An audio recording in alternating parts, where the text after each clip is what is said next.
Understanding Investments a Few Minutes at a Time by Daniel Dower from Chapter 6, Value Investing, Issue number 24, Public Investing versus Private Investing.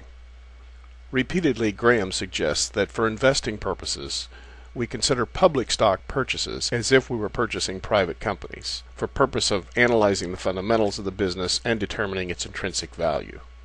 However, we should acknowledge the pros and cons of investing in public versus private companies.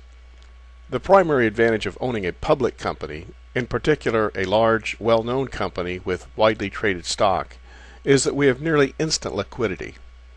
We have the option to sell our shares or buy more at the public price at any time.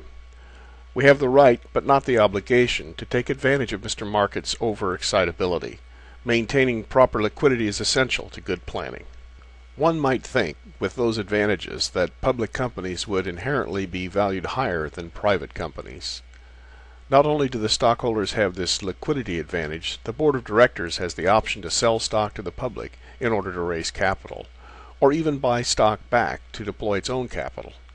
However, the costs of being a public company are substantial. In addition to the sheer cost of administrative overhead associated with public reporting and its regulatory environment, having thousands of shareholders often affects the decision-making process negatively.